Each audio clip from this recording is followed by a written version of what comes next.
My cat Freddie loves to be brushed and cuddled. But stirring up his cat allergens meant sneezing and itchy eyes.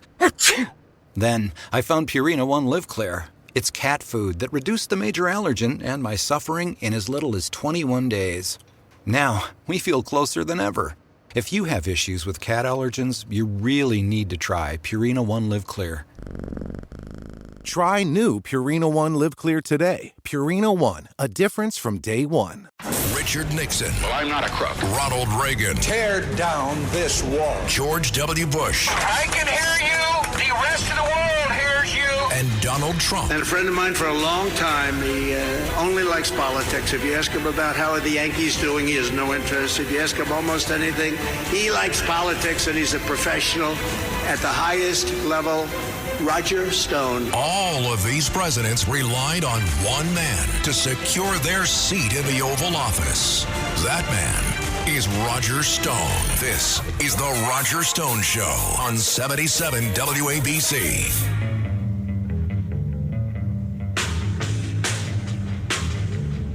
Welcome.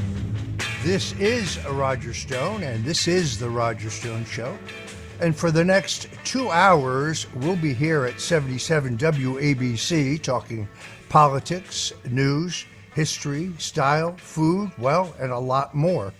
You, of course, can listen live as we are live streaming worldwide. That means in all 50 states and 163 countries at WABCradio.com.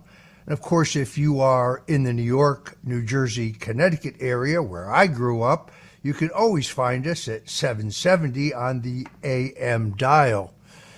Better yet, go download the 77 WABC radio app on your cell phone. That way you will not miss any of the most powerful lineup in AM radio anywhere in the country today. And I do not exaggerate. We're talking about Sid Rosenberg, Sid and Friends in the Morning, drive time radio that really brings you up to date on everything important that happened overnight, and you get Sid and his friends' take on it. Then, of course, there's Rita Cosby at night, one of the most experienced and incisive radio journalists really in America today, and she is constantly breaking news. She had Congressman Troy Nehls of Texas on this past week, who said that he would nominate Donald Trump for Speaker of the House. You can't hear that kind of news anyplace else. Rita had it first. You don't want to miss the offbeat interviews and coverage of my old friend Frank Morano on the other side of midnight.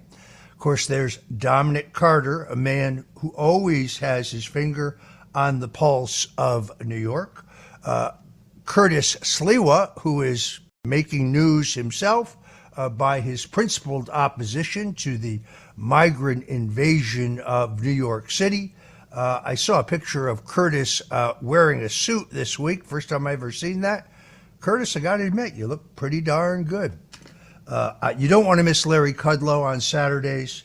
Larry is that rare analyst who understands both the economy, economics, and politics. He, of course, was the quarterback of Donald Trump's successful drive to reinvigorate the American economy. He also has been on my international men and women's best dressed list, which I publish on New Year's Day every year for going on 14 years now.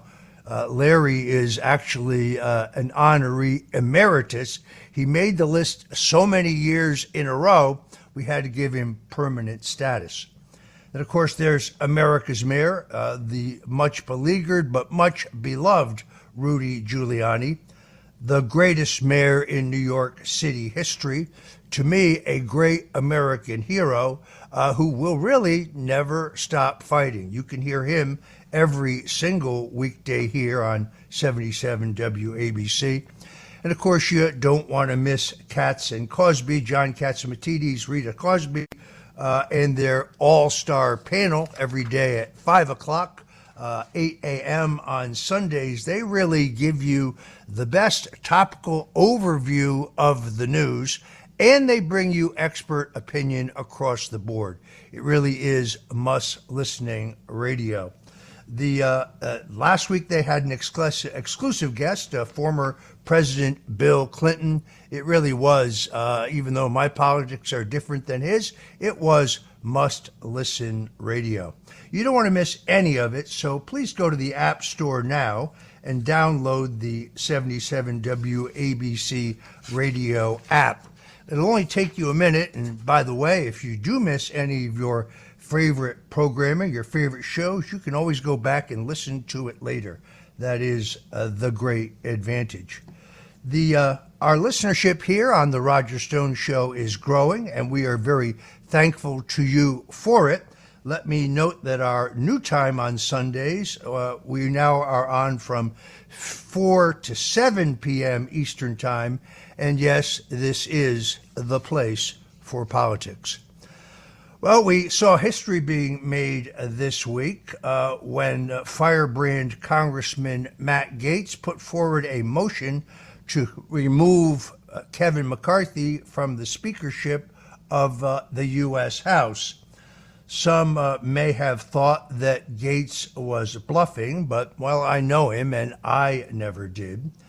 In fact, the rule under which Matt Gaetz was able to move to vacate the chair because he was unhappy with the leadership of Speaker McCarthy was a rule that was actually in place for over 100 years and was only ended by Nancy Pelosi.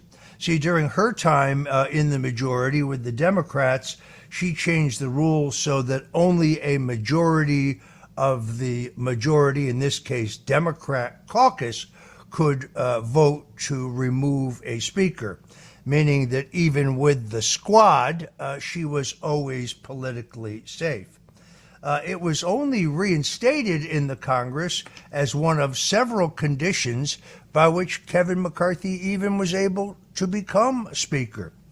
You may remember that contest. It went 15 ballots, and Matt Gaetz stuck to his guns throughout all 15. In fact, in the end, Matt Gaetz didn't vote for Kevin McCarthy, but by voting present, he acquiesced in McCarthy becoming Speaker.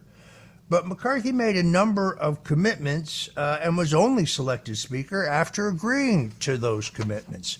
The first and most important one was to stop funding the government through these giant omnibus continuing resolutions and instead post side-by-side standalone spending bills so that the American people could see where their money was going. He also promised to move legislation for term limits. Term limits are like term limits to politicians are like garlic to vampires, but the American people want them. They would be the single most significant reform you could possibly have in Washington. Politicians always give them lip service, but they never act. Kevin McCarthy agreed to move a term limits amendment in the Congress, but never actually did so. But he also never followed up on the desire by the caucus to defund the Justice Department pursuit of President Donald Trump.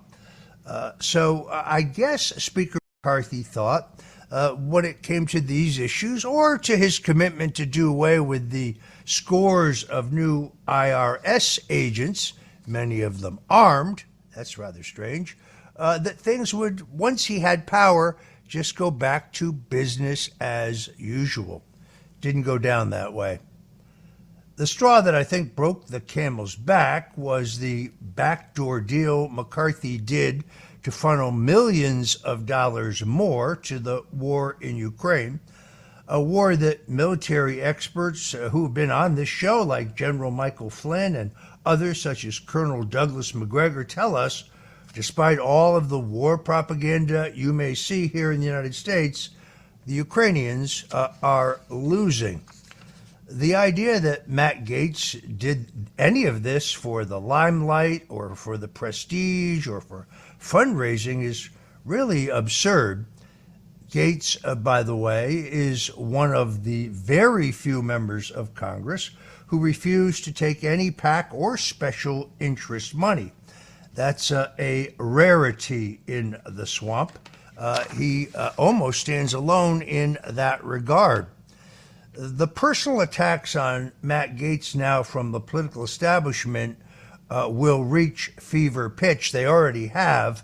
I saw friends of mine like Sean Hannity and Mark Levin and others excoriating him.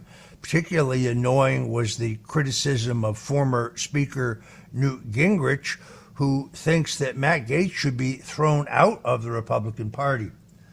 Politics, I think it was Lincoln who said, is the art of inclusion, not exclusion.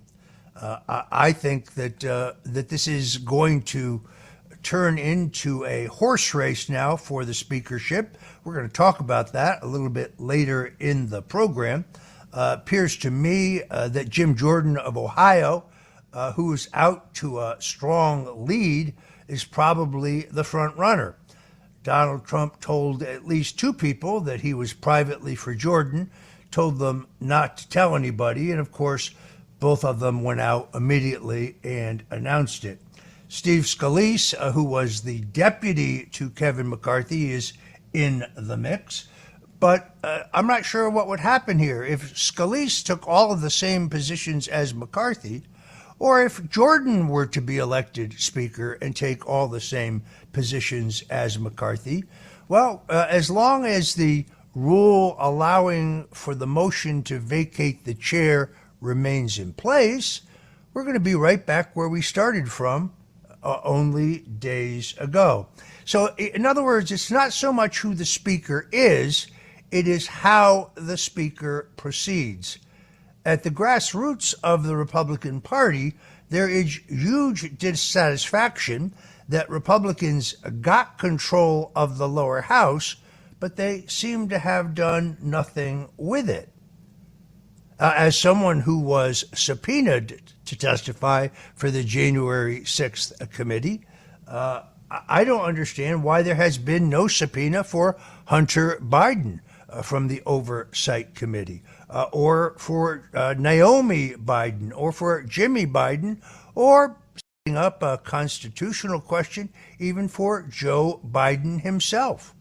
When congressmen like Jerry Nadler or Dan Goldman say there is no evidence of malfeasance or corruption by Hunter Biden or Joe Biden or members of the Biden family.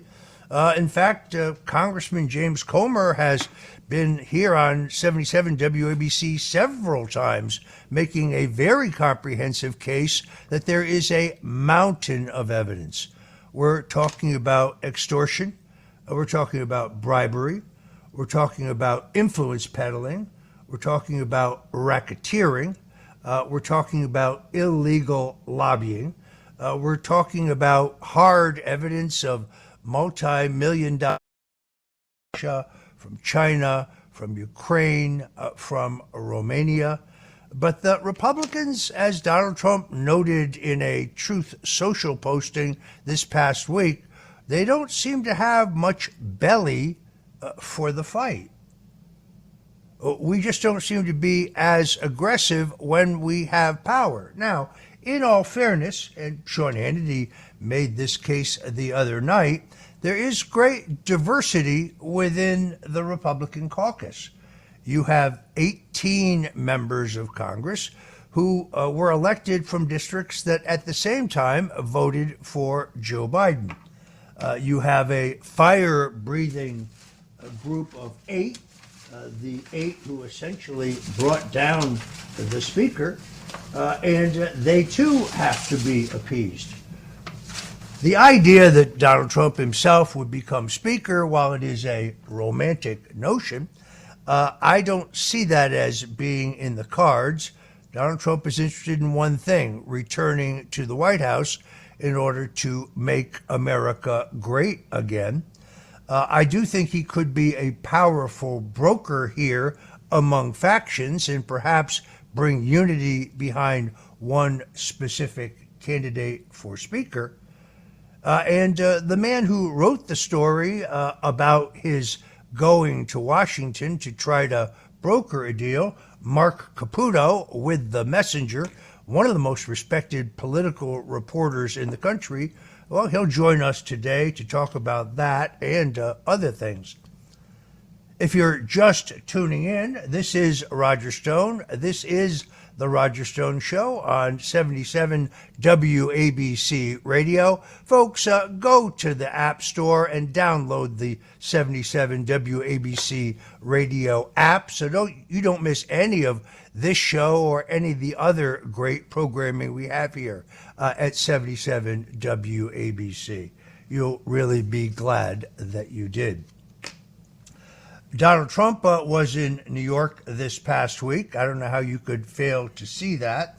This was in a civil case in which Donald Trump, the Trump Organization, and his children, as executives of that company, are charged with inflating the value of his real estate assets in order to secure loans from sophisticated banks.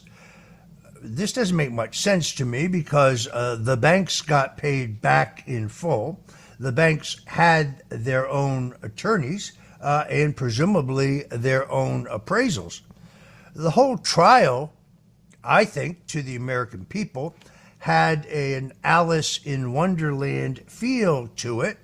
The judge ruling that Trump was guilty before there was any trial. Most people, I think, scratch their heads and look at that as un-American or, at a minimum, unfair. The judge also sanctioned and fined Trump's attorneys because in their filings, he didn't like the good faith legal defense arguments that they made. Now, I'm not a lawyer, and I say that on the show quite a bit, but the former president, I think, took great advantage of the breaks in the courtroom proceedings to accuse New York Attorney General Letitia James of being politically motivated and is running for office strictly on a platform of being out to get him. Attorney General James denies that, so we put together this little video clip. That I'm engaging in some sort of political witch hunt, that I've got some personal vendetta against him, that I campaigned against him. That is not true. This illegitimate president who sits in the White House. That president, because he's not my president, he's an illegitimate president. His days are numbered. His days are numbered. We've got to get ready to mobilize, and we've got to get ready to agitate and irritate until victory is won, but more importantly, until Trump is defeated. We will all rise up and resist this man, And ultimately, we'll bring him down. this illegitimate president. I'm going to give you the same level of respect that you gave to President Obama, and that is absolutely no respect at all. Donald Trump has got to go. Hey, hey. Ho, ho. Donald Trump has got to go. Hey, hey. Ho, ho. And the days of Donald Trump are numbered. Lock him up. Lock him up. What? Lock him up. What? Lock him up. What? Lock him up. As I say, I'm not a lawyer, but I do understand that this case will now go to appeal, and the appeal, in fact, could take years. So there's several different levels here. Trump may have experienced a temporary legal defeat. I think that the polling is going to show, however, that the American people think he is once again being treated unfairly. Joining us to talk about this and other things today is Rich Barris, the People's Pundit, one of the most respected pollsters and survey researchers in the country. He's going to touch on this and a number of other topics. Hanging in the balance for Trump, of course, are his business licenses, his ability to do business in New York State, and perhaps the actual future of his properties. Down here in South Florida, the idea that the iconic Mar-a-Lago property is only worth $18 million, there's a lot of laughing about that in real estate and banking circles. Because the Mar-a-Lago property, which was, of course, built in the 1920s by the post-serial heiress Meriwether Post, abuts not only the Intercontinental Waterway, but also the Atlantic Ocean. It is a unique and iconic property. I spoke to more than one real estate appraiser here in South Florida. One of them told me that he could not see the property being worth anything less than $300 million. Another told me that he thought it was worth more than that, but because of the unique and iconic nature of the property, it would be virtually impossible to put a value on it at all. The entire matter, I think, is going to reflect in the polls positively for Trump rather than negatively. This, of course, is a civil case, and we cannot say what the impact of these other future cases against the former president will be. But I predict to you, and we'll touch on this next Sunday when we have more data, that Donald Trump came out of this, from a political point of view, as a winner. I do have to say that in the 45 years that I have known him, I don't think I have ever seen him more angry. Perhaps that anger played well for the cameras. He has cut his time at the end of the week. He was going to stay for the entire trial. By the way, he is not required to be there for the trial, and he ultimately decided that he would return to Florida. One matter I can clear up, there seems to be a very widespread story that said that Trump was not given a jury trial because one of his lawyers failed to check a box on a certain legal form. That turns out to be incorrect. There was no error by Trump's lawyers. The Attorney General brought this case under a law that specifically does not allow Trump and the Trump Organization a jury trial. Other attorneys tell me that that question itself could have been litigated, but that would have just drawn this whole process out even longer. But the idea that he was not allowed a jury trial because of an error by his attorneys, well, that part is false.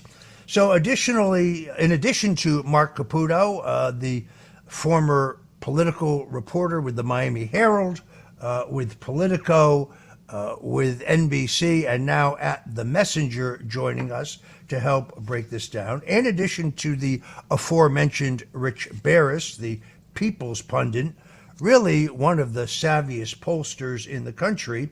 Also joining us today is John Phillips of KABC in Los Angeles to try to give us some idea what California Governor Gavin Newsom is up to.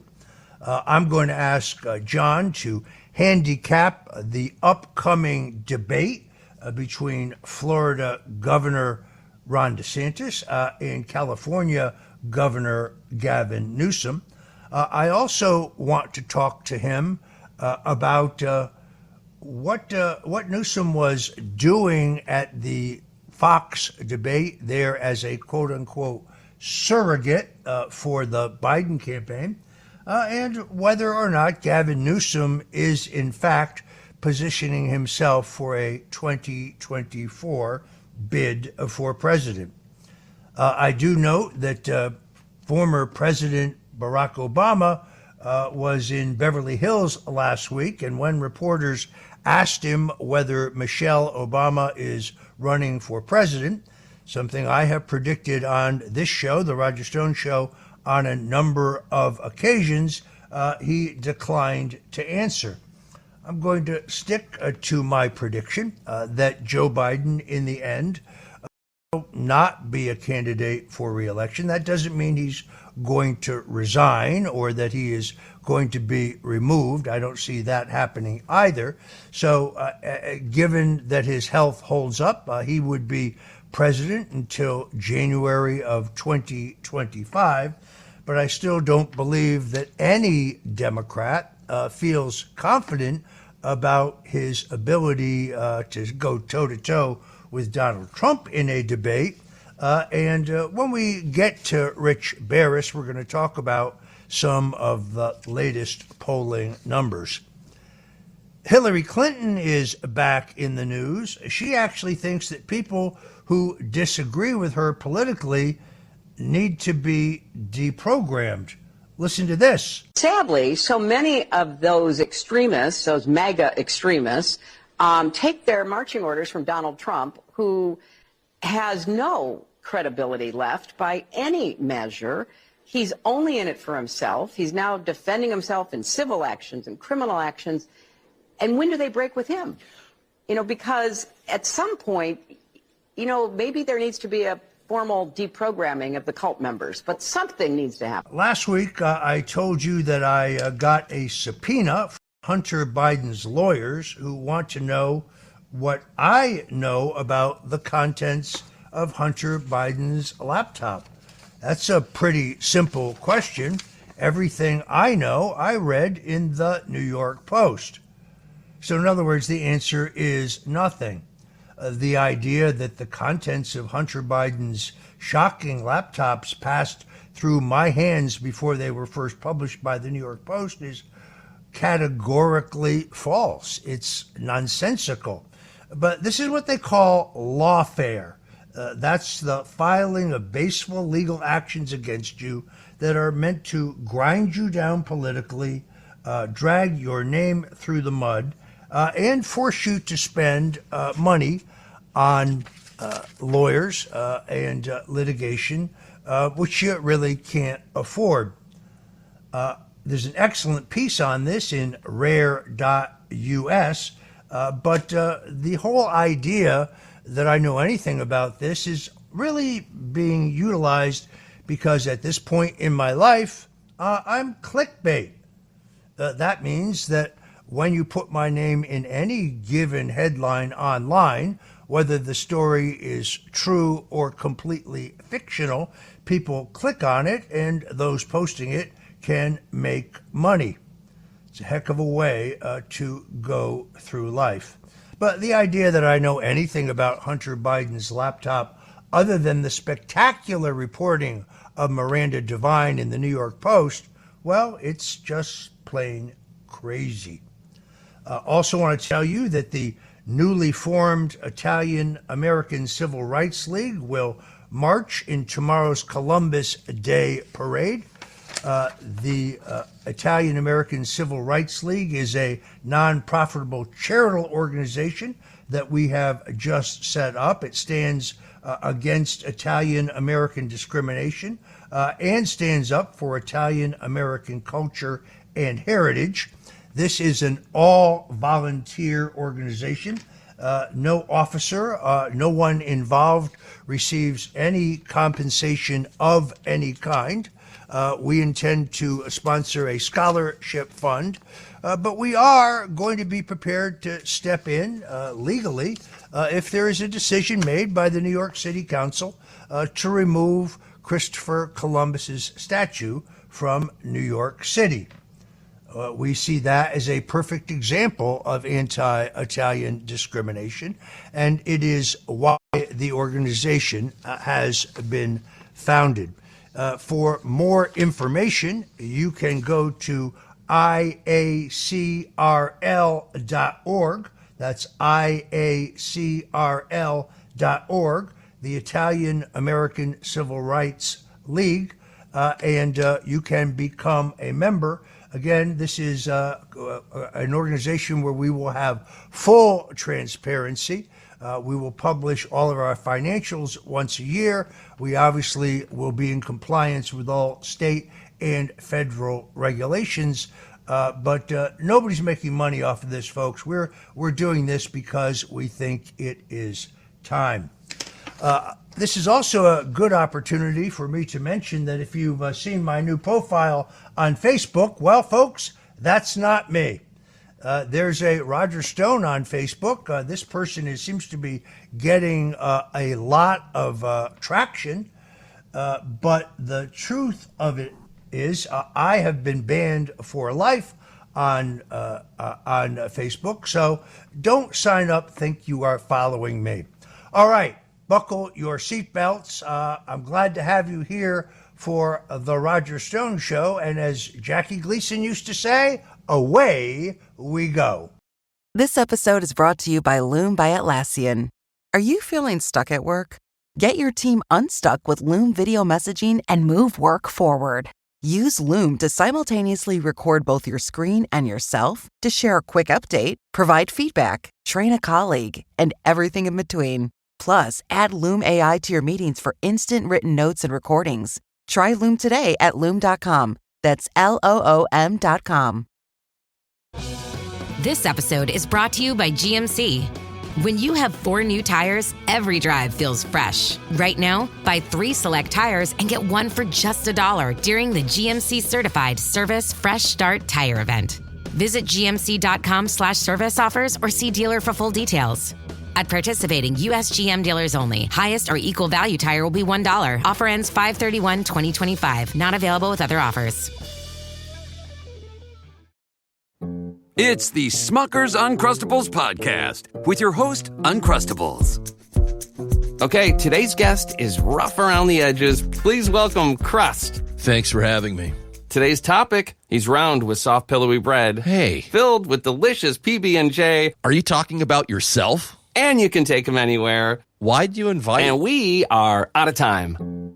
Are you really cutting me off? Uncrustables are the best part of the sandwich. Sorry, Crust.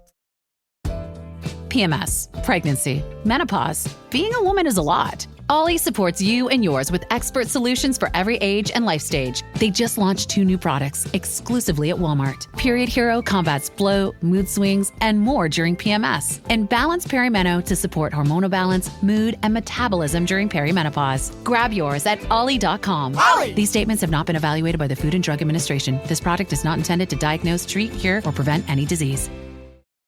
Welcome back. I'm Roger Stone, and this is the Roger Stone Show on WABC Radio, 77 WABC, making AM radio great again. Joining us now is one of the most respected political reporters in the country. Mark Caputo has written for the Miami Herald, for Politico, more recently worked for NBC, and now is a national political reporter with The Messenger. He is widely respected among Republicans, Democrats, independents, and everyone in the business as a old-fashioned, straight-down-the-middle reporter who, to my long experience with him, has never brought bias or prejudice to his reporting. He is someone for whom I have enormous respect, and I particularly respect his analysis. To the Roger Stone Show, Mark Caputo. Thanks, Roger. I'm blushing by the intro. I should probably hang up now because it can't get any better. Good point. So you are Florida-based. You have obviously from the very beginning watched this cage match between former President Donald Trump and Governor Ron DeSantis. What, in your opinion, is the current status of the Trump-DeSantis rivalry? I mean, we are victims, we are prisoners of the polling, right? In that there's so much polling out there, and it still has the veneer of science, and I still happen to believe a lot of it, although I understand there are margins of error, and I understand how to apply them properly. The fact is this this race is just a blowout. Now, maybe things can change. I'm not saying the race is over, but I think in a recent podcast interview with someone a few months ago, I said that DeSantis has one foot in the grave. He's not all the way in, but since then, he hasn't gotten that foot out. And I think what DeSantis is learning is what was learned in lesser fashion in 2016, is that Donald Trump is a cultural figure. And that's really difficult to beat in the Republican primary. He obviously, him being a Republican, I'm not saying he's impossible to beat as president. And Ron DeSantis is still a politician. And again, that's not to say that Donald Trump is not a politician. Sorry, I had my alarm on to talk to you. You heard it ring in the background. And so what are conventional political attacks that would normally work, or criticisms that would normally work on a fellow politician, they're not landing on Trump. So that's one thing. So Ron DeSantis' biggest problem in the Republican primary is the fact that he's running against Donald Trump, a former president who's essentially a non-incumbent incumbent or incumbent non-incumbent, depending on how you want to look at it. That's number one. And then DeSantis' second problem is DeSantis himself. I think he had a number of missteps in the way he understood how the electorate thinks, how to manage the media. And the combination of those two things have made things difficult. Now, one thing that's pretty clear, and even the DeSantis campaign is acknowledging it, and a lot of people in Trump world as well, is once the indictments, plural, of Donald Trump started to roll, it just changed the trajectory of the race and the gut instinct of a lot of Republicans. There was a real rally around the chief effect for Trump, which was people were saying, we can't leave a man on the field. Republicans, and I'm not saying they're right, by and large view these indictments of Donald Trump as lawfare, as political persecution, etc. And Trump, to great effect, is employing this rhetorical device where at his speeches he's saying, they're not after me, they're after you, and I'm in the way. And that's resonating with people. And don't get me wrong, Donald Trump is not winning a majority of the vote. It is a crowded primary, but in a two-man race, according to the internal polling from DeSantis' own political committee or an affiliated political committee, Donald Trump is still beating him one-on-one in polling in first in the nation, Iowa. So that's just a difficult candidate to beat. And so far, we haven't really seen DeSantis be able to just get out of that dynamic and to change the race. I mean, the reality is in order to change the game against Donald Trump, you have to be a game changer. And so far, and it's getting late, DeSantis hasn't shown that he's a game changer. It seems to me that the rationale for the DeSantis candidacy was based on exactly the opposite of what has happened. This idea that once Trump was charged in these various jurisdictions with various charges, that his support would collapse, that his money would collapse, that Republicans would view him as just having too much baggage, and that there would Ron DeSantis be standing as a cleaner, younger alternative. And that premise turns out to be entirely wrong. In fact, what has happened, while I admit it is counterintuitive, I agree with your analysis that all of this has turbocharged the Trump candidacy in a way that could never have been seen in advance. That said, I also think that Governor DeSantis let the expectations for himself get way out of whack. He embraced this as if he was the front runner when he was never really the front runner. Yeah, true. I can't tell if I disagree or agree with your analysis about what the DeSantis campaign thought about the legal challenges. Right, there's some truth to that, and there isn't, and that's just based on my conversations with him over time. But where you're definitely right is their miscalculation was the idea that all you had to do was get Ron DeSantis in front of Republicans, and once they heard him, And they heard about his awesome record delivering all of these great things in Florida. And he was able to reinforce the notion that he could do this on a national scale and he could make conservatism great again, that Ron DeSantis would beat Donald Trump. And that turned out to be wrong. Now, the lawsuits played a role in that, or better said, the legal challenges played a role in that, in boosting Trump. But the flaw in their logic was this idea that DeSantis was the right sort of messenger for that. Number one, like when you listen to Ron DeSantis speak, he's got a high-pitched voice that doesn't sound very good to a lot of people. And he doesn't employ a lot of humor, and he doesn't seem to be very happy on the campaign trail. And some people are going to disagree with this, but the reality is Donald Trump is perceived by a lot of Republican voters as being kind of funny, right? And he's able to deploy humor with devastating effect. And I am not excusing the idea of joking about Nancy Pelosi's husband being hit with a hammer and all that stuff, just to be very clear. But DeSantis isn't able to kind of hold a crowd in the same way. And on the substance of his speeches, it starts to sound like this book report from a really smart kid. Like, well, I did this in Florida, and then I did this in Florida, and then I did this in Florida, and then I did this in Florida, and then I did this in Florida. And it just goes on and on and on like that. And incidentally, on Friday when I was in California at the California GOP's convention, DeSantis gave a speech in the evening, and that's all it was just this exhaustive list of all the things he did in Florida. There was nothing about, hey, here's how I'm going to improve your life, right? Here's how I'm going to make things better. Or if there was there, it was just drowned out by this just sort of laundry list of the great things he did in Florida. So there's that. And then his speeches are filled with this jargon. There are all these acronyms.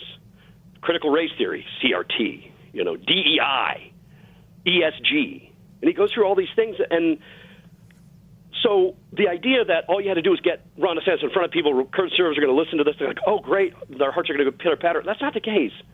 Like the Republican Party is not all college-educated intellectuals who are reading the National Review and want to know about emotional and environmental and social governance, right?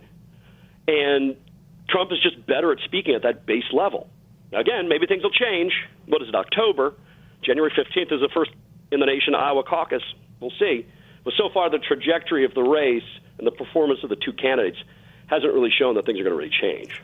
Well, one thing is clear, just putting aside the question of whether everything Donald Trump has ever said was appropriate, he does look like he himself is having fun. Yes. He does look like a happy warrior. He looks like he's enjoying himself. Whereas Ron DeSantis, kind of like Jeb Bush before him, acts like a man who's there because he has to be, not because he wants to be.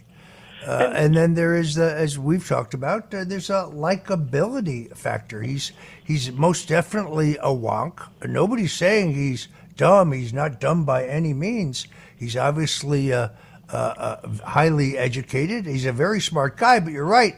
He cuts to the shorthand, just assuming that the voters know what all those acronyms and all that policy stuff means, where Trump, no matter what you think, he speaks the common people's language. In other words, he talks the way people talk around the dinner table. And I think that is what makes him more relatable. Mark, you had a story about major Republican donors calling Ron DeSantis and Nikki Haley, who seems to be having a little bit of a rally in the polls, still light years behind Donald Trump, but pulling ahead of DeSantis in a number of key states and in a few national surveys. Do you see a DeSantis-Haley stop Trump alliance in the future? I mean, I don't, because ultimately this is a competition between individuals. And so it's very difficult for politicians to say, you know what, let's band together to beat the other guy, because everyone wants to beat everyone else.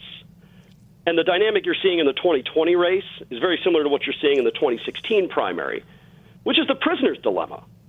The more people that are in the race, the easier it is for Donald Trump to win, because Donald Trump has this unshakable base of 25% whose value becomes proportionally increased because everyone else is dividing up the non-Trump vote. Understand, 25% is his base, right? Those are the people who walk through walls and chew the bricks for him, and the brick dust and the mortar. That's how he's up to 40, 45, even 50%, because he can just build on that base. And, you have 6, 7, 8, 10, 12 candidates who are running against him. Well, they're just going to divide up all the other stuff. And the prisoner's dilemma, what's good for the prisoner is bad for the entire jail population. And that's exactly what you're seeing with, Haley and DeSantis and all of these people running. But, kind of more to the point with those two is that they're not going to be there. Their campaign managers are going to be there. And they're going to be presenting to this group of billionaires, the American Opportunity Alliance. They would like to stop Donald Trump. But the problem they have is, it's Donald Trump. And a lot of these billionaires are sort of out of step with the base of the party. I mean, in part because the party has a working class sentiment to it that's more pronounced now in the Trump years. So the idea that the billionaires are backing someone else, well, that's not necessarily great messaging for that someone else. And then there's just kind of the fact that, Ron DeSantis actually delivered on conservative things, which conservatives want in the party, but the billionaires don't. So, for instance, Ken Griffin, the billionaire financier, was angry at Ron DeSantis for passing a 6-week abortion ban. Well, you know what? A lot of conservatives actually want that.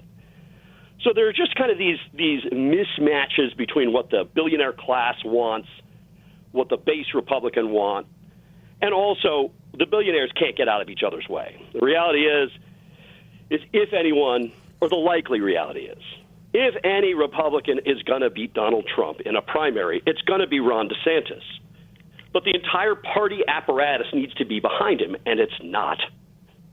And the fact that they're now deciding, it's going to be October 15th or 13th or 14th when they have this meeting, that starts to come really late in the game to pump money into someone like DeSantis. I mean, DeSantis' cash on hand, the money in the bank, is now $5 million. Well, that's a lot of money to you and me. In a campaign, that is nothing. DeSantis is not really going to be able to advertise on television. Trump's cash on hand is about $37 million. Now, this is according to both campaigns. We'll need to see the final campaign reports. There are associated political committees called super PACs that can dump in millions of dollars in advertising money. But DeSantis' super PAC is showing signs that it might be running out of money itself. So DeSantis has a real money problem. Now his people are going to go to these billionaires trying to hope for more money. But a lot of billionaires don't really like the conservative stuff he does, even though that's the stuff that can help him get votes. It's a sticky wicket.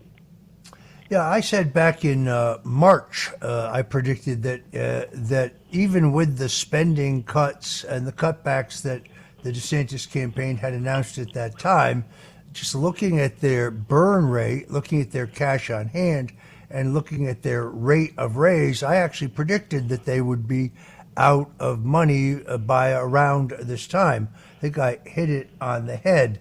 Budgeting for the long term in a presidential campaign is absolutely crucial. It's something that James A. Baker III did extremely skillfully for George H.W. Bush. It is not something the folks who worked for Ronald Reagan did. Reagan in 1979-80 went through some very dry periods. There were actually periods where Governor and Mrs. Reagan were flying commercial because the coffers were bare. Reagan had this unique ability to go on television in a televised appeal and pull in literally millions of dollars to replenish his coffers. In this case, I think Governor DeSantis is at a huge disadvantage because there seems to be no low-dollar recurring donor base for his candidacy. He has relied disproportionately on wealthy people and bundlers, and those people are very attuned to the polling numbers. Therefore, when things aren't going well, they start looking elsewhere. and I really think you're going to see this in the wake of these recent developments in New York. I think Trump is about to have another massive low dollar but high net influx of cash just over the last 3 days. Well, it's certainly possible. One of the reasons that Trump decided to go to New York and sit in the civil fraud trial over his company was so that he could just kind of deliver his message over and over again, that this wasn't fraud because no one was defrauded. And the judge's ruling was terrible because he undervalued Mar-a-Lago by referencing some government property appraisal. It's kind of complicated stuff. But Trump drove it home. He's also wrapping everything together. He's making it all some big Democratic conspiracy. Not saying I agree with that, to be clear, but that's what he's doing.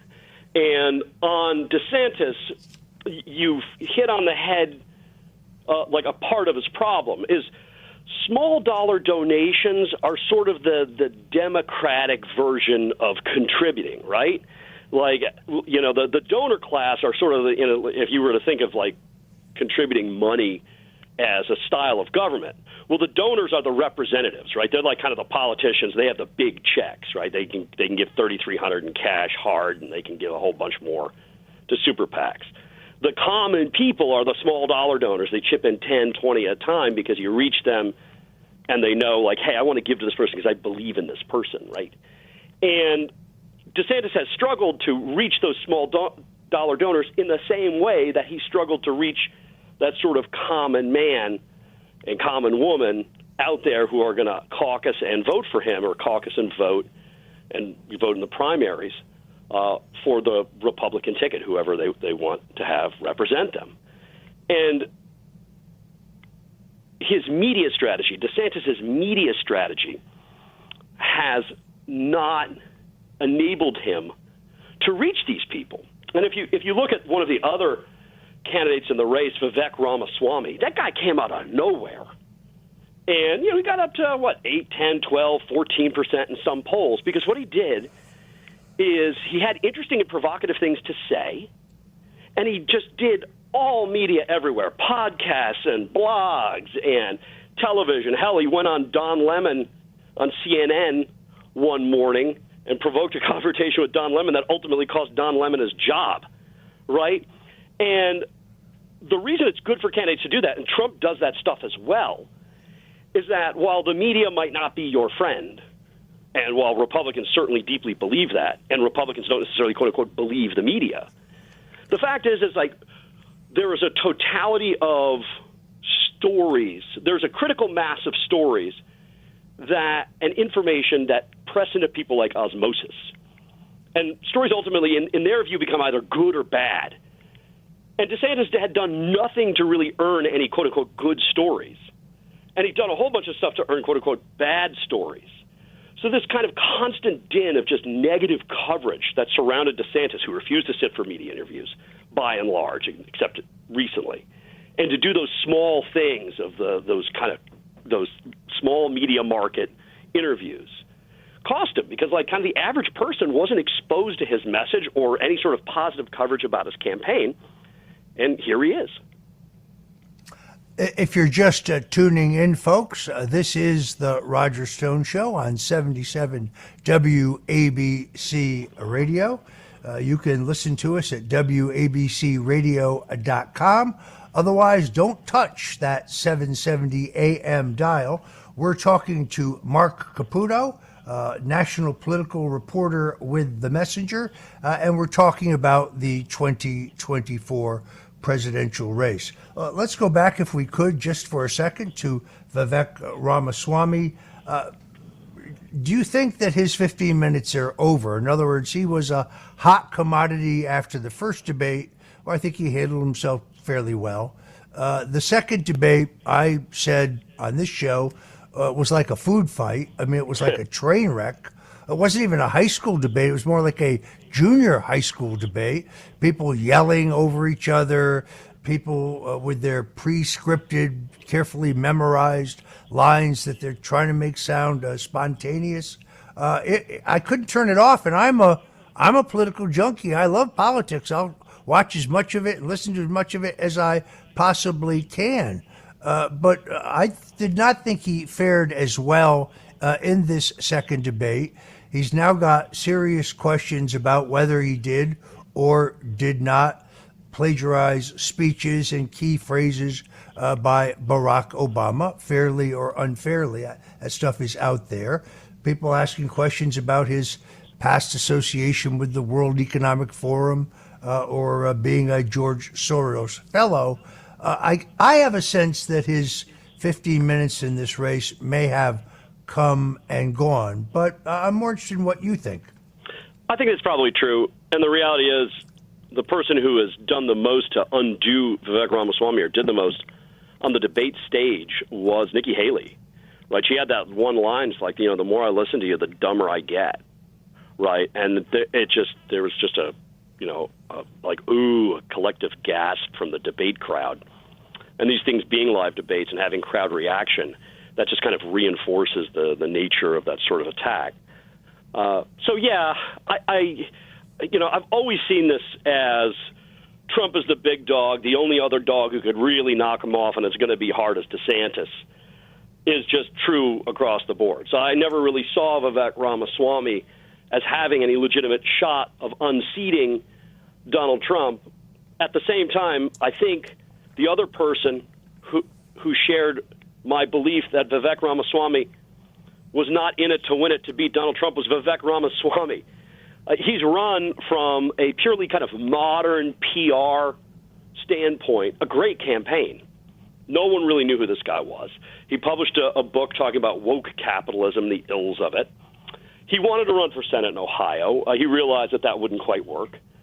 He's got enough money from some venture capital deals, which, by the way, were pretty shady. And he wants to be a political figure and a player and a media character and a media figure. And this campaign has delivered that in spades to Ramaswamy. So, yeah, I think the moment of this, like, hey, this is this interesting new shiny object, it has worn off. But ultimately, Vivek Ramaswamy, out of all the people who are probably going to lose this race, will come out in a much better position now than he was before. Well, as former President Richard Nixon once told me, the only thing worse in politics than being wrong is being boring. And to his credit, Mr. Ramaswamy has never been boring. I think he has been very glib, very articulate. I don't think it all holds together, but he has certainly made the race interesting. Showing up in Miami outside the courtroom on the day that Donald Trump was arraigned and defending Trump, that shows a keen reading of the polling and a very good understanding of where the grassroots and base of the Republican Party is today. What is the upward trajectory for Nikki Haley, in your opinion? I mean, there's a little more. If it were a two-person race, I haven't seen a lot of polling on it. Haley would be losing to Trump just like everyone else would. But the reality is Haley has had some sort of beveled edges. Like, she hasn't been very clear where she has an abortion, for instance. And I'm just not sure that her record as South Carolina governor will translate well in a Republican primary if there's a spotlight on her. In part because, South Carolina is a relatively small state, and sure, yet has the first in the South primary, and they always talk about how they pick presidents in the Republican primary. She hasn't really been fully scrutinized. And if that scrutiny comes, it's just going to be harder for her campaign to deal with. But at the same time, these debates have inarguably been great for her. She knows how to handle herself. She's a good speaker. She knows how to really stick the knife in between the rib cage and pull it out as the opponent bleeds. And that's a skill that really no one else on that stage has. So, kind of answering the question you implicitly asked, will she continue to surpass DeSantis in other polls beyond New Hampshire? I certainly think it's possible. I mean, 4 of the last 5 polls in New Hampshire show that she's moved into second place against Trump, and DeSantis has fallen to third or worse. But she's still trailing Trump in New Hampshire, which is the first in the nation primary state, by what? 25 points, 30 points? That's just really difficult to overcome. the struggle about covering this primary as a political and campaigns reporter is the dynamics of the race haven't really changed. It's Trump and it's everyone else, and right now it's Trump by a mile. Let's switch to the Democrats here for a moment, if we may. Yep. Do you think Joe Biden will ultimately be the nominee of the Democratic Party? Not to be morbid about it, but yes, unless he dies or is hospitalized. Remember this, is Joe Biden is a human being, right? He's a man. And all men, and so far it's only been men, who have sat in that Oval Office have sacrificed almost everything they can to sit there and will then sacrifice almost everything they can to remain there. I mean, just ask Donald Trump what happened on January 6th, right? Even Abraham Lincoln once wrote about how he wished he could be free of the affliction of wanting to remain in the White House. He wrote this in his memoirs, 1864. That's Abraham Lincoln. So to think that Joe Biden is somehow more zen than Abraham Lincoln, I don't buy. This guy's been running for president, and I'm 50, essentially, since I was born. He'd ran 3 or 4 times. I can't even remember now. So, yeah, definitely Joe Biden is going to be the nominee, again, unless his health conspires against it. Do you think he could stand up to Donald Trump in a series of televised debates? I haven't spent time around Joe Biden now the way I did in 2020, so I don't know. But in 2020, what did come clear to me was Joe Biden on stage is not Joe Biden one-on-one. And the more he's comfortable in being one-on-one instead of on stage, the better he is. So, the 2020 Joe Biden, I would have told you yes. We'll have to see with the 2024 Joe Biden. So you don't make much of these maneuverings by Gavin Newsom? No, I think Gavin Newsom, to circle back to the top of our conversation about Ron DeSantis, is an interesting contrast with Ron DeSantis. Is that Ron DeSantis was heading into this election season knowing there was a big dog in his party who was essentially the incumbent.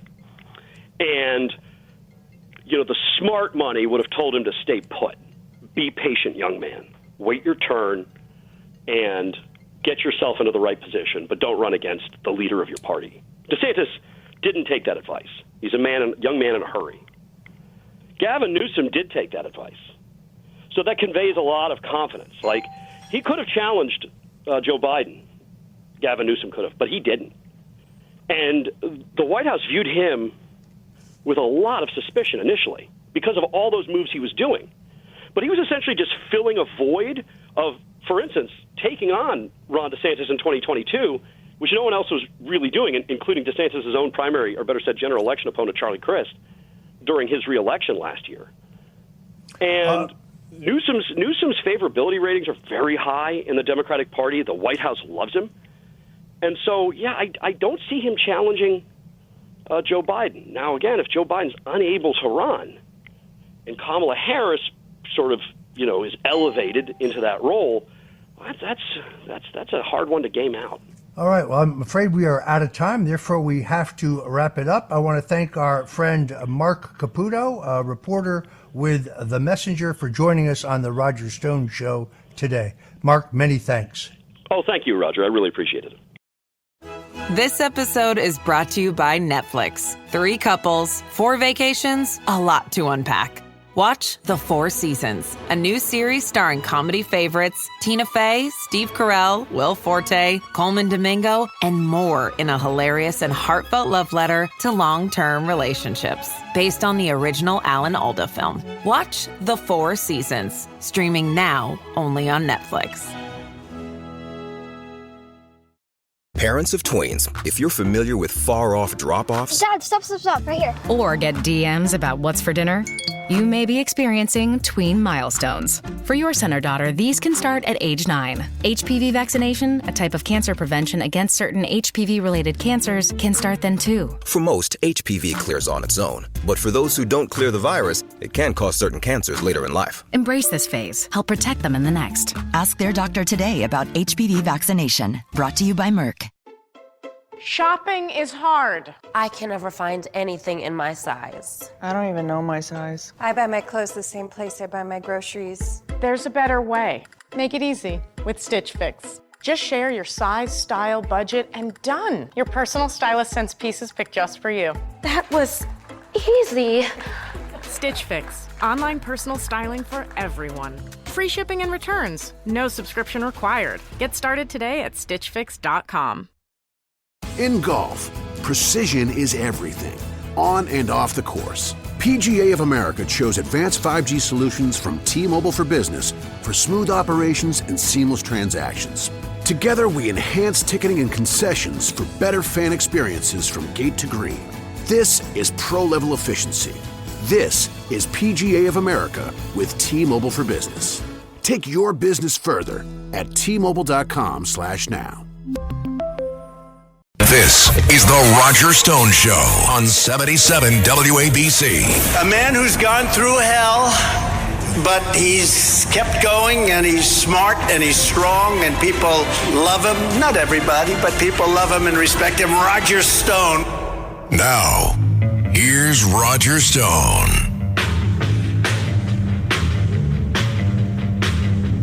Welcome back. I'm Roger Stone, and yes, you are on the Roger Stone Show. Joining us now is Rich Barris. Rich is the director of Big Data Poll and the data journalism editor at People's Pundit Daily. We just call him Rich Barris, the People's Pundit. To my mind, he is one of the most authoritative, reliable, and I think intuitive survey researchers in the country today. That means pollster for those who are not in the business. So, Rich Barris, welcome to the Roger Stone Show. Thanks for having me, Roger. It's good to be here. I'm looking forward to it. Very much appreciate getting your point of view on a number of things, but we have seen this trend in the last 6 months, actually, even longer, where every time Donald Trump is attacked legally, whether it is in D.C. or Georgia or New York or even South Florida, counterintuitively, he seems to gain votes in the Republican contest. He seems to gain intensity in his vote in the Republican contest, and he continues to maintain more than competitive positioning vis-a-vis Joe Biden in terms of both the swing states and nationally. Talk to us about this phenomena.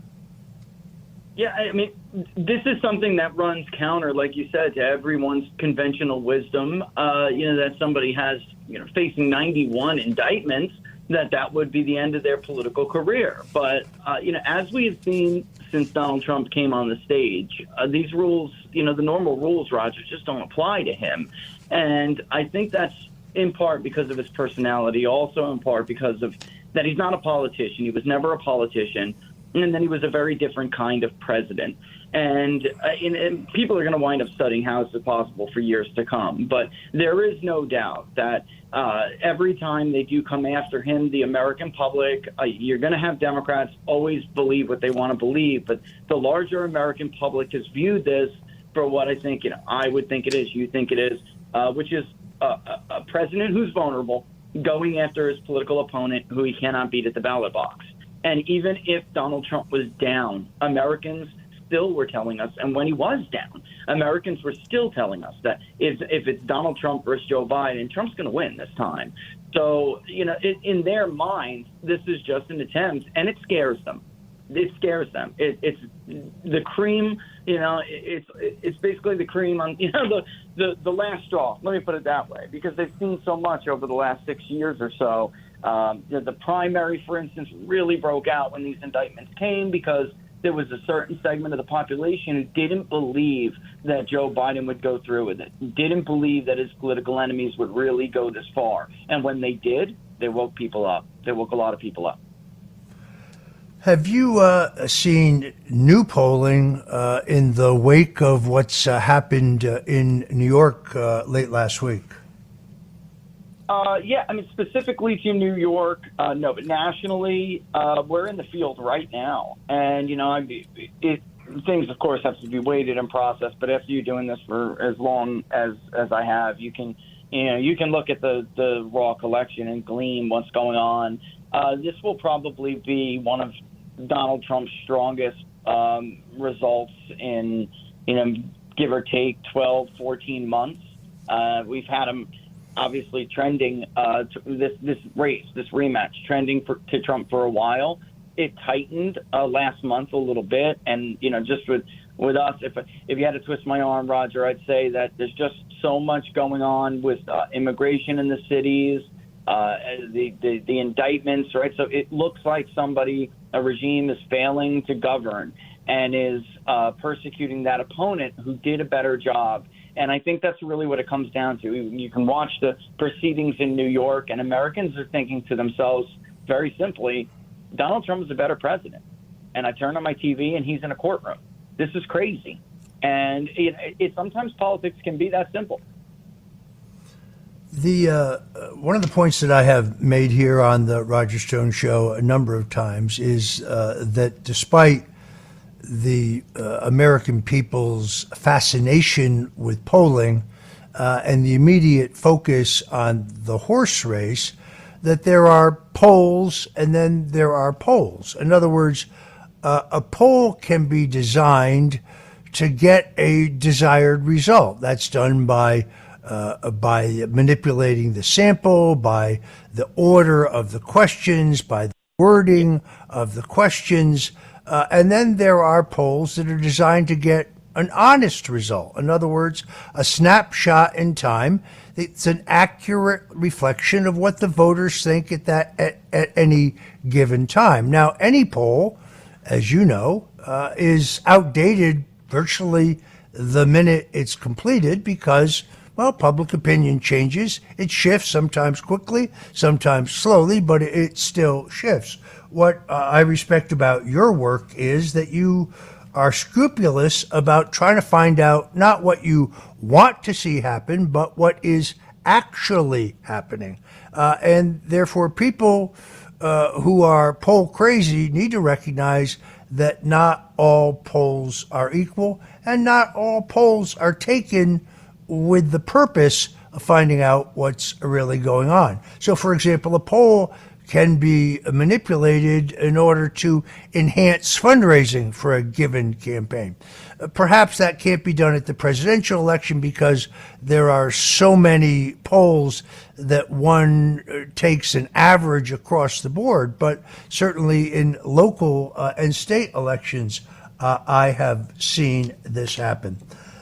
Robert F. Kennedy talking now about pretty much an open secret, saying that he will run as an independent. Those who run as an independent need to recognize that they begin with no party base whatsoever. So the weakest Republican, the weakest Democrat in any given race begins with a sizable party base of people who will vote for the party nominee, regardless of who that is.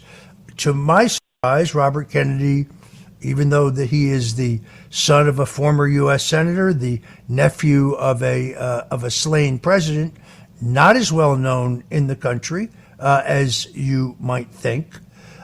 What do you think his impact in this race as an independent will be? That and you said a lot of really important things in there.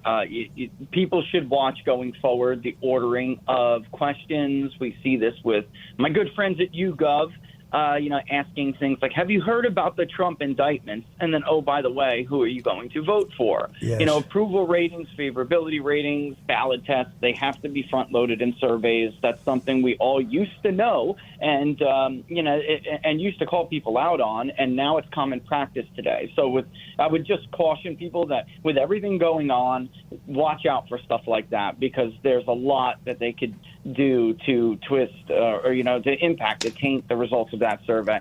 The survey we're doing now is really and we've been asking a lot about different things about Robert Kennedy. The survey we're doing now is specifically, I would say the main theme of this survey is to find out where his support comes, who does he draw from, where does he draw it from, what part of the country.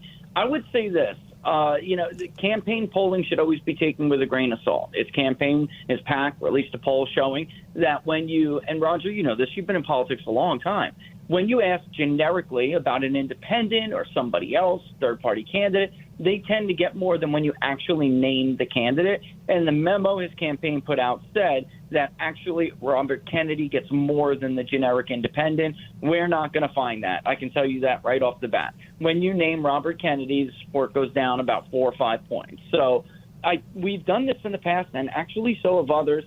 There's a bit of confusion over who he is. There's a chunk of voters who get confused. They know the name, but they don't really know him specifically, and they actually can confuse him with other members of his family. It's really crazy, and that's something. Why does that matter? Because as we get into the silly season, if he does get on the ballot, people are going to get more familiar with him, and that will change the impact of his support. Trump's lead, I will say this. We've been asking people, if your guy is not the nominee, and we ask this of Republicans and Democrats, if your guy is not the nominee, what are you going to do? And are you going to vote for the inevitable nominee? Are you going to vote third party? You're going to vote potentially for the other nominee, the other party, not vote at all? You could write them in the ballot. We're asking all these different things.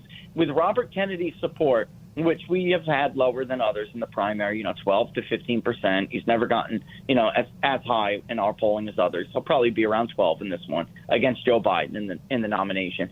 With his voters, though, 30, 33, ballpark, have always said, if Donald Trump is the nominee, I will vote for him. Now, that's something, why does that matter? It's like a Bernie effect in Michigan. A lot of Bernie Sanders voters in the primary ended up voting for Donald Trump, and it swung Michigan, or helped swing Michigan to Donald Trump. If he does get ballot access, there's going to be some of that vote that comes off the table for Donald Trump. I do still think, though, Roger, that some people are going to say, I will vote for Trump, because they'll know either Biden or Trump are going to win the election. Robert Kennedy is not, so they're not going to want to throw away their vote. But right now, it is really close on who it hurts more. When all is said and done, looking at this, we're talking margins, elections being one of the margins here. When all is said and done, Trump's lead does look durable enough to weather this right now. We'll see what happens going forward. But if I was the Trump campaign, I'd swing away, and I'd start swinging away now. I really would. West draws a little bit from Biden, but RFK does draw from both. So, the bottom line is here, his support is not coming from the Northeast, where the Kennedy family is known. It's coming from the Midwest and the South. And that can only serve to hurt Donald Trump in at least the short term. But again, as the campaigning goes on and more gets known about him, I think that party affiliation strict, and people will wind up going back home. But if it's a close race, it could have an impact. Yeah, that, of course, is the historical tradition. You saw this with Ross Perot. You saw it even earlier than that, 1968, with George Wallace, where independent or third-party candidates poll better earlier in the contest. But as the actual election day approaches and voters begin to realize that not only can the candidate they support not win, but voting for them could inadvertently help elect someone they particularly don't want, the independent or third-party candidates have a tendency to fade. It is interesting to me that Robert Kennedy, some of whose positions I really like, the only Democrat in favor of sealing our border, the only Democrat opposed to giving $2 billion to the genocidal regime in Iran, the only Democrat who is skeptical about giving billions more to Ukraine, really does not talk in his campaign much about his ardent, even radical support for the climate change agenda, doesn't talk about his pro-abortion position, and has appears to me to have tried to at least modify his once hardline pro-gun control position, which I'm not sure whether that was to make himself more palatable to Trump voters. Perhaps he bought into that notion that I spoke about earlier on the show with Mark Caputo of The Messenger, that once Trump was the subject of all this lawfare, these various legal attacks on him, that his campaign would collapse and his votes would redistribute. But it is interesting that Kennedy has stressed peace and freedom issues. In fact, he even, to the extent that he can, he downplays his position on vaccinations. That's because none of the polling that I have seen shows that position is of great advantage to him. Yeah, I think, again, you said something, too, very important, again, that they do poll strong earlier, and then they fade. And you brought up the vaccine position. This is a position Democrats hate, Roger. You know, they'll call him an anti-vaxxer, and this is a point I want to stress to people. What is his strategy? He's going to announce, and he's going to wage his attack against the DNC. Democrats are a hive mind, and they will start to look at him, even the Democratic support he has now. There's not enough orphan Democrats for him to maintain a real solid base among that party. He'll draw some, but they'll start to circle the wagons. And then what I would expect to happen is that when that occurs, Republicans will see that, and they'll say, well, if I continue to support RFK, I'm going to throw this thing to Biden. It's possible I could throw this thing to Biden. In an election we should otherwise win. So I just think that when you talk about these issues, they love him on the greenies. Maybe he'll pull some of those greenies over. But when it comes to vaccine and other stuff like that, it's going to be a hard pill for the Southeastern educated, now Democratic voter in Pennsylvania, for instance, in Montgomery and in Delaware County. Definitely difficult pill for people in Oakland and Michigan to swallow. But, there will be some flip side to that. And there's going to be some, NRA statements he made. He once tweeted the Parkland families, are right. The NRA is a terrorist organization. That's not going to play over well in Erie County, Pennsylvania. That's not going to play over well in Northampton, right? And in southwestern Pennsylvania. So it's interesting because he does have these strange positions. Others would say that's because, that's why he's running as an independent, because he has positions from across the board. I don't know. At the end of the day, when you look at his record in totality and his statements in totality, it's the vaccines that'll scare away the Democrats. It's everything else that'll scare away Republicans, almost everything else. Folks, if you are just tuning in, this is the Roger Stone Show on 77 WABC Radio. You can listen to us worldwide at WABCradio.com. And, of course, if you're in the New York, New Jersey, Connecticut area, don't touch that 770 AM on the AM radio dial. We're talking to Rich Barris, director of the Big Data Poll and the data journalism editor at People's Pundit Daily. We just call him Rich Barris, the People's Pundit. He is a pollster who I think very much has his finger on the pulse of the America voting public.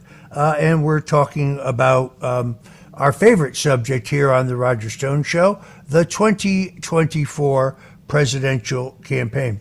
Rich, looking at these debates and looking at your data and the data elsewhere, is the Republican contest for the presidential nomination over? Short answer, yes. And the last debate was really bad for I don't even want to call them second-tier candidates because historically they're not. They're bottom tier. All of them are bottom. There is only one top-tier candidate. It's not that he's a front runner. This is historically dominant in a way we've never seen before. When I try to look back in the polling to find something that's historically comparable, the closest thing we can get is not Hillary versus Obama, like so many of the Never Trump campaign want to talk about. it really is Bush and McCain, which turned into be a slog. But Bush didn't have this solid of a lead because Bush's voters weren't this decided. Over the last couple of months, not only has Trump, continued to increase his lead, but the people who say that they are solid, I am not changing my mind, is now north of 80% in some of these states. That's just not reversible, Roger. It's just not. Mitt Romney's lead right now is a few points. Trump's lead in 2015 was 7.5, ballpark 7.5.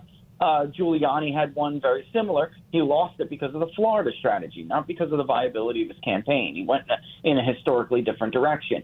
Trump's lead is in the 40s, 50 points, in some of these polls. In our poll right now, just to give you an idea, he's going to be close to 50 in the primary race. Obviously things change, but it's going to be closer to 50 than 40.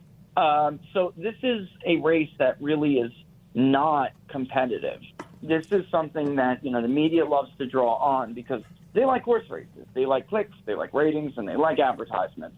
They want something to be dramatic. But the truth of the matter is this is the least competitive presidential nomination I have seen in my lifetime, which is supposed to be competitive. One that, they're talking about it like he's not an incumbent. And the truth is, he's a bit of a hybrid between an incumbent and an insurgent. And this is, even when it was closer back in, or I would say right after the 2022 elections, you could still look inside the numbers, Roger, and see that it really wasn't going to be a point where DeSantis or anybody caught him because his lead with non-college voters was just too big. Even when DeSantis led a little with college voters, in order to beat Trump in a nomination, you would have to clobber him with college voters and keep the non-college close.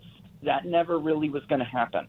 And now we're looking at leads and non-college leads that are 55, 60 points. It's huge. I've never seen anything like this. And then now he even leads with the college voters. So the lanes are closed. The beer track is closed. The wine track is closed. There's just nowhere to go. And that's why they're not breaking out. The Republican Party adores this man still, and people misread the room badly. These other candidates, they really did believe that the party was ready to move on. They misread the room. That's it. It is over. All right. Unfortunately, we are out of time. I want to thank Rich Barris, the director of Big Data Poll. We call him the People's Pundit. Thank you, Rich, so much for joining us on the Roger Stone Show here at 77 WABC Radio. 5 immersive worlds, 1 amazing theme park.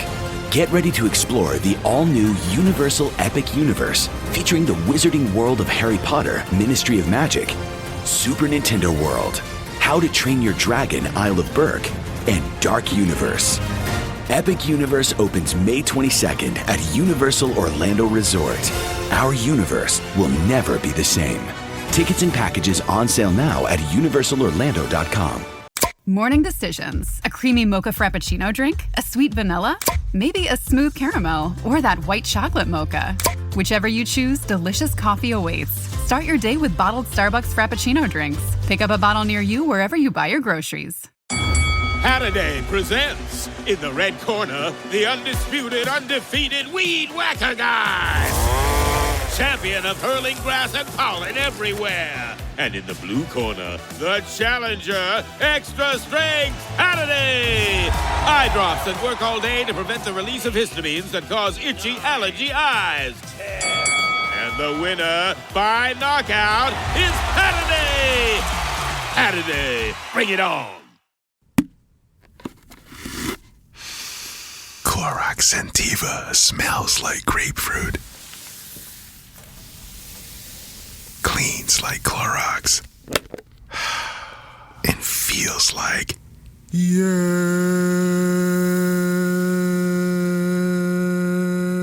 Okay, we could be here all day. Try Clorox Sentiva for a trusted clean with long-lasting freshness. Also available in lavender and coconut. Use as directed. This is the Roger Stone Show on 77 WABC. A man who's gone through hell, but he's kept going, and he's smart, and he's strong, and people love him. Not everybody, but people love him and respect him. Roger Stone. Welcome back. This is the Roger Stone Show on 77 WABC Radio. 77 WABC, making AM radio great again. I am privileged now to be joined by John Phillips. He is a columnist for the Orange County, California Register and a longtime voice on KABC in Los Angeles, and he joins us on the Roger Stone Show now. John, welcome to the Roger Stone Show. Well, thank you so much for having me, Roger. Happy to be here. So I needed somebody to help interpret California politics for us. Gavin Newsom is now a national figure. He showed up at the Fox debate roughly 10 days ago now as a surrogate speaker representing Joe Biden.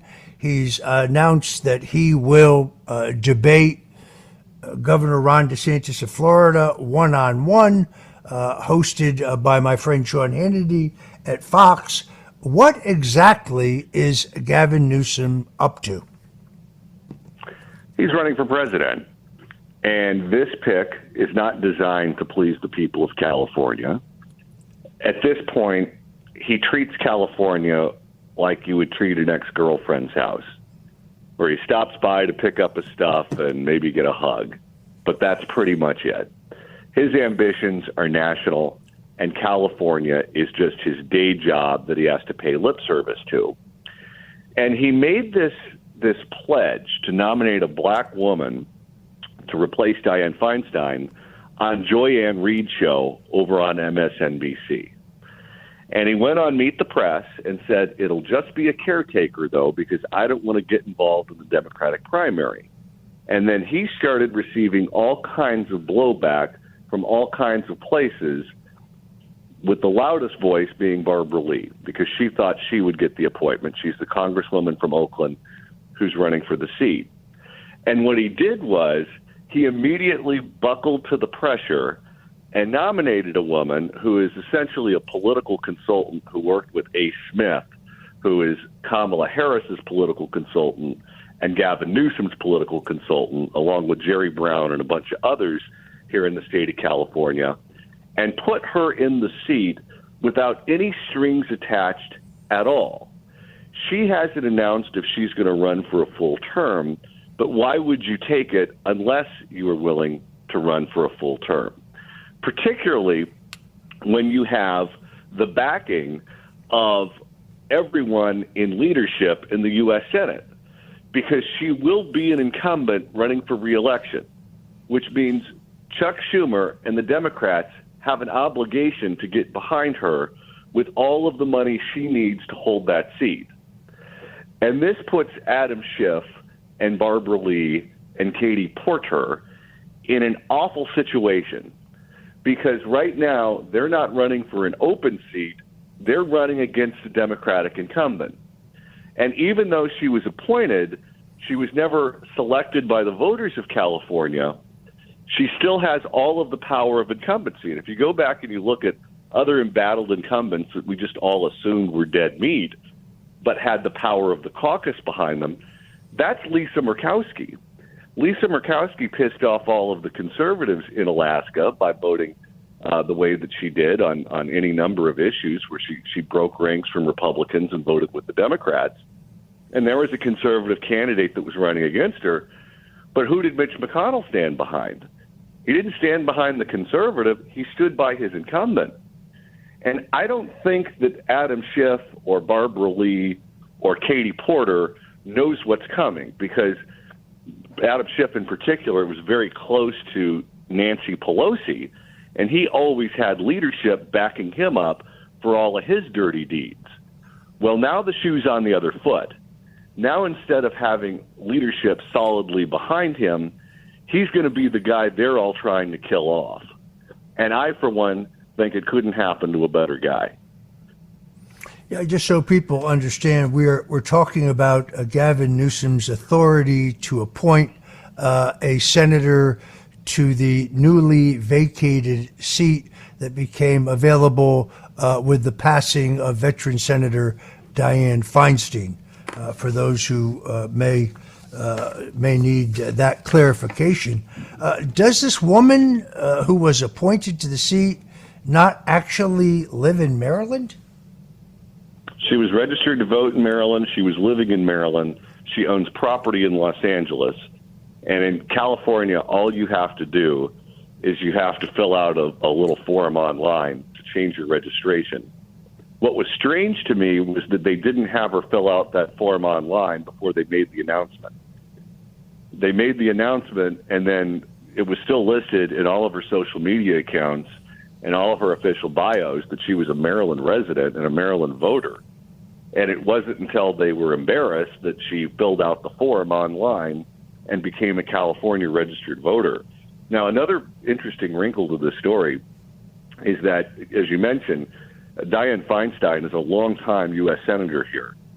She's been in that office since 1992 and was the mayor of San Francisco before that, taking over after the assassination of George Moscone. But the obituaries and the reflection on Dianne Feinstein's life lasted exactly 2 seconds. It seems like the only people who were really upset when she died were people who had Mitch McConnell in the dead pool. Everyone else moved on immediately and wanted to talk about what would happen to that seat, who would get that seat, and how does this impact that race.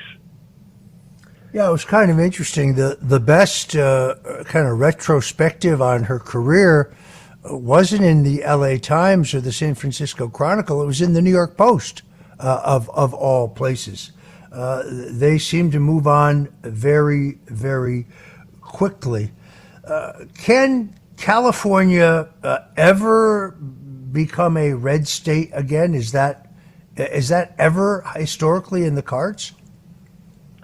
Well, California was not only once a red state, we were a blood red state for a very long time. I mean, we gave birth to Ronald Reagan, we gave birth to Richard Nixon, we gave birth to a lot of the ideas. I mean, even the selling of Barry Goldwater started out here in California with Ronald Reagan. So it wouldn't be against our history for us to go back in that direction. I'm of the belief that politics is a pendulum and not a continuum. And you can do things like push your agenda too far. All of us see what's going on right now in the streets of San Francisco and Oakland and Los Angeles. The drug use, the crime, the filth, the dirt, no one bothering to follow any of the rules. And in San Francisco, here's a statistic for you that will blow your mind. With everything that you've seen with fentanyl and drug use happening all over, in the last 15 months, there has been exactly one criminal conviction for dealing fentanyl in all of San Francisco. One. That is it. It doesn't mean that they haven't been charging people, but the juries essentially buy into the argument that the defense attorneys give out that these are illegal aliens who are human trafficked in the country, and they felt that they had to deal fentanyl, otherwise they would be abused by their tormentors. And then the juries all side with the defendants, and nobody gets convicted. Well, you do that enough times, and you start to kill off your population with drugs. And you're seeing that happen right now all over the state. And at some point, people will have had enough.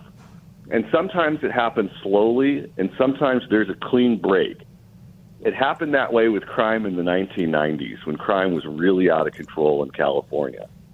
And it was the kidnapping of a girl by the name of Polly Kloss from Petaluma, who was taken from her house while she was having a sleepover by Richard Allen Davis, who was a repeat offender.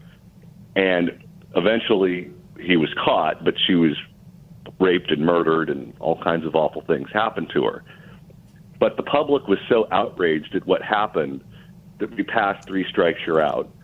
Pete Wilson, who was our incumbent governor at the time and was supposed to get obliterated by Jerry Brown's sister, Kathleen, that November, in November of 94, ended up winning by double digits. He cruised to re-election.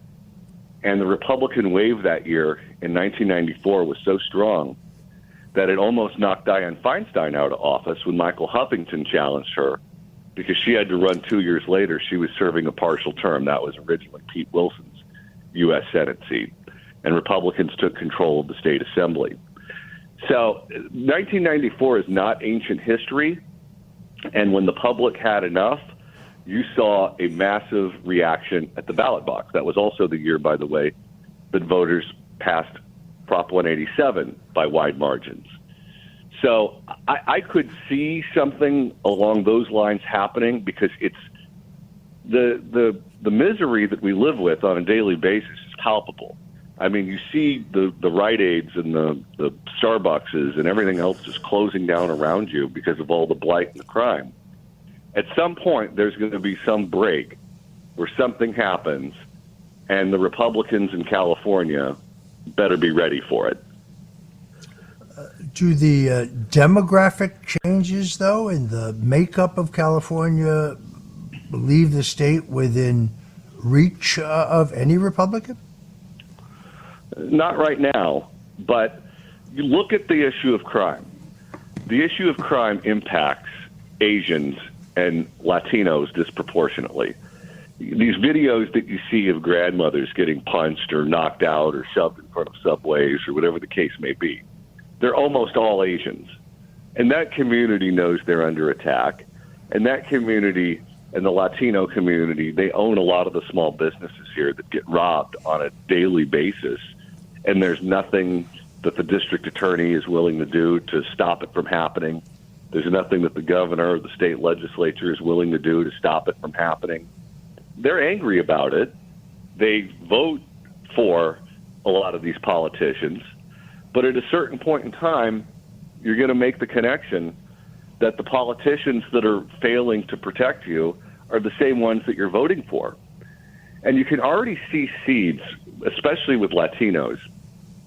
If you look at places in California that are agricultural or rural, you're seeing dramatic swings in votes for Republicans and away from Democrats. Places like the Central Valley or Imperial County near the Mexican border. Not the big cities. It hasn't started in Los Angeles. It hasn't happened in Oakland and places like that yet. It's started in the agricultural areas. But I think that that's the first step. And Republican candidates have to make the case that it is the policies of these Soros district attorneys and the policies of the Newsoms and the state legislature that's causing your beautiful state to look like a dump. We have begun to see this in Florida, where the gains that both Donald Trump made in this state in 2020 and the gains that Governor DeSantis made were not, surprisingly, limited to Cuban Americans or Venezuelan Americans, but actually deep inroads into Puerto Rican Americans who heretofore were, behaviorally and habitually solid Democratic voters. So the trend you speak of is entirely possible. The dichotomy, interestingly enough, was that those Hispanic American voters who got their news in English but spoke Spanish continued to vote habitually Democratic, where those, it's the other way around. Those who got their news in the Spanish language continued to vote habitually Democratic in traditional numbers, whereas those Spanish-speaking voters who got their news in English were moving to the Republican Party really in record numbers, carrying Miami-Dade County in South Florida, carrying Palm Beach County, record gains in the I-4 corridor in the central part of the state show that this can actually happen. And when you cross-tab it back and look at it, it is very much crime and job opportunity issues that are moving that vote. Handicap a Gavin Newsom, Ron DeSantis televised debate for us. Gavin Newsom is a better debater than people think. And even though he's slimy, and even though he is an awful governor, the one thing you have to know about Gavin Newsom is that he is severely dyslexic. Severely dyslexic. He cannot read off a teleprompter. He almost flunked out of school because of it. He has to memorize everything. I was at a party one time where I was talking to some of his speechwriters, and they said that because he has to memorize everything, you can't make any edits to his speeches. So once you write the speech, if you got a fact wrong, or you got a number wrong, or you got something that needs to be corrected, you can't do it because you will blow his mind if you change one comma. So he will go into this debate with the ability to rattle off names and dates and figures and statistics and not have to refer to notes and not have to refer to a teleprompter because he wouldn't have the ability to read it if he had it. So it has caused him, the dyslexia, to be unbelievably prepared for these sorts of things. He never goes into any public event unprepared. He's one of the most prepared politicians in the nation. And he also is likable in a weird, perverse sort of way. And he understands how conservatives think. Even though he lives in California, even though he's the mayor of San Francisco, he does nothing but watch conservative media all day long. He watches Fox and Newsmax and One America News. He listens to talk radio. He's probably listening to you right now. His father-in-law is a big, rich Republican businessman and donor who has given to Ron DeSantis in the past. He used to be married to Kimberly Guilfoyle, and he used to go to these Fox News parties when she was married to him and she was working in television news. So he knows Sean Hannity. He knows Jesse Waters. He knows all of these people. He's seen them in person before. He's dined with them before. He's one of the few Democrats who knows how conservatives think, and he can talk to us. He has the ability to talk to us in ways that makes him seem less scary than he actually is. And I don't know if Ron DeSantis is ready for that, but that's what's coming. Yeah, he has, I certainly don't like his politics, but he seems to have a greater likability factor than Governor DeSantis, something we talked about earlier on the show. I think he's incredibly smooth. This dance he's doing now is kind of interesting. I see why Governor DeSantis is doing this upcoming debate. He's looking for a way to breathe life into a campaign that's on life support, both financially and in terms of votes, has not been able to live up to the early expectations for his candidacy. But in the case of Gavin Newsom, I guess what he's doing here is, I don't know, advertising his availability? Sure. And I don't think Gavin Newsom is planning on running against Joe Biden. He's made that very clear. What Gavin Newsom is doing is he's running a shadow campaign for the presidency because he doesn't think Joe Biden's going to be alive in November of 2024.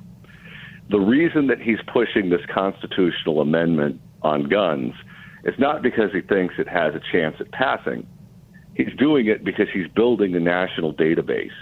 He's building a database of people who might be supporters, who might be donors, who have interest in what it is that he's doing. He is pretty much ignoring the California press corps entirely, even though they lean to the left or they are to the left, and they are on the same page with him politically. He treats them like they don't exist. He treats them like they don't matter. He doesn't want to talk about crime. He doesn't want to talk about homelessness. He doesn't want to talk about the insurance industry collapsing in the state. He wants to talk about abortion. He wants to talk about LGBT rights. He wants to talk about January the 6th. He wants to talk about Donald Trump. Those are the only subjects he's interested in right now. So he has to go on the national shows to be asked about that, because if he talks to the press here, they're not going to ask him about any of those things. They're just going to ask him about what's going on in California and the failures of California government, and he has no interest in that. But I do believe that Biden has made the transition of looking at Newsom as a potential threat, and now he looks at Newsom as an ally. And they use Newsom as their chief surrogate at the Republican debate in Simi Valley. I think they're going to be using a lot of Newsom this upcoming campaign season. I would think let's assume the worst. We don't wish him ill health, or we certainly wish him the best. But let's say, what for whatever reason, Joe Biden is unable to make this race, either because he is deceased or because he's incapacitated. How does the Democratic Party bypass a woman of color who is the sitting vice president, and at least on paper and by tradition, next in line for the presidential nomination, in order to nominate a white male? How would that work? Yeah, that's a tough putt, and I don't know the answer to that question. The only thing I can think of is if there are a series of polls, and she, as bad as Biden is polling right now, she is consistently polling worse than him. And there was that outlier poll that the Washington Post and ABC News put out that showed Trump ahead of Biden by 10 points, and that caused all the Democrats to have a heart attack over the weekend. And then they got over it and said, okay, that's the outlier. Imagine what would happen if you had polls like that showing Donald Trump beating Kamala Harris by double digits, but it wasn't an outlier. It was one after another, after another, after another. Democrats buy into the identity politics, and they're all afraid of being called sexist or racist or fill in the blank, but they want to win. They're not completely suicidal. If you have a series of polls that come out that show her as a non-viable candidate, I think if you're Gavin Newsom, you can make the case, look, I don't want to do this. I'm doing this to save the Democratic Party's chances in November. Well, perhaps they make the case, God forbid, that if they should win the presidency and retain control of the U.S. Senate, that Kamala Harris could go to the U.S. Supreme Court for the next vacancy. She is, after all, a former Attorney General of California, also former District Attorney, I guess, in Oakland. It's not very palatable to me, but it is also still, depending on how the next election works out, within the realm of political possibility. But I think it is a sticky wicket in their party to bypass Kamala Harris. A couple weeks ago, when she came forward and said, as questions rose about Joe Biden's performance, that nobody should worry because she is ready to step in at any moment. That didn't give many people I know comfort, but to me it was more of a political signal that she has no intention of going anywhere other than moving up if that opportunity should present itself. No, and to add some meat to those bones, there was a piece that ran in the LA Times not too long ago, written by George Skelton, their longtime columnist who covers California politics. And he floated the idea that if Feinstein were to pass away, that Newsom should appoint Kamala Harris to be the U.S. Senator from California, fulfilling his promise to nominate a black woman and taking her off the ticket as an anchor that's tied around the ankles of Joe Biden. After he printed that, she and her people were so angry at Skelton and the LA Times that an operation that typically ignores the California Press Corps couldn't reach out to us fast enough, wanting to offer the press secretary for Kamala Harris to come into the California news market and do interviews with whoever wanted her so they could smooth that over and say that there's no truth to that at all. She was that angry at that piece. Well, it didn't make any logical sense unless, of course, I guess the next step would be Joe Biden would have the ability to appoint to a vice presidential vacancy if one was created by Kamala Harris's accepting a Senate seat, which, by the way, she's already held, would have been a step backwards. I saw that piece. It didn't make a lot of sense to me at the point that I saw it. The California Republicans, not long ago, kind of got caught red-handed trying to quietly change their delegate selection rules. Winner take all has always governed the California Republican presidential primary, going back to my service in 3 campaigns for Ronald Reagan. That didn't seem to go very far in the state Republican committee when it was exposed. If the Republican primary for president took place in California tomorrow, John, what would happen? Trump would win outright and win all the delegates. The new rule is you have to win over 50% to win all of them, and I believe he would. I'll say this. We typically have no problem in the California market getting all of these candidates to come on. They want to come on, especially if they have a fundraiser here and they want their donors to hear them on the radio or see them on television. It's an easy get for us, and it's usually them who's reaching out. So far, this campaign season, the only 2 candidates who have made themselves available to the California media market are Larry Elder, who comes from our world, and Doug Burgum, the governor of North Dakota. Ron DeSantis is not doing news media here. Nikki Haley is not doing news media here. Tim Scott is not doing news media here. They were all here at the convention and to meet with donors, and they got right out of the state. They didn't stick around. They're not talking to voters here because they know it's useless. They know it's hopeless. They know at this point it's over. The only way any of these people are going to be competitive in California is if they pull off a couple of upsets in some of those early voting states and create some kind of national momentum that propels them up in the polls in California. But I don't see that as a likely scenario. Yeah, it is. It's interesting going back to 2016, again in 2020, Donald Trump always recognized the tremendous value of free media. So therefore, he would sometimes do 10, 12 interviews a day. He would do interviews with media outlets right, left, and center because he understood that you couldn't buy that kind of media coverage. I can understand why candidates running behind in the polls would recognize that certain wealthy zip codes in both Southern and Northern California are very donor rich.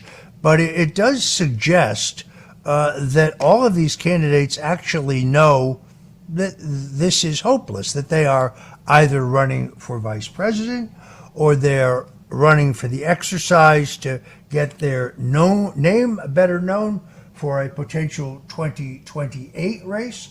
But it doesn't matter the state. At this point, all of the data I am looking at shows that this is Donald Trump's party at the grassroots. All right, I'm sorry to say that we are out of time. I want to thank Orange County Register columnist and longtime voice of KABC in Los Angeles, John Phillips, for joining us here on The Roger Stone Show.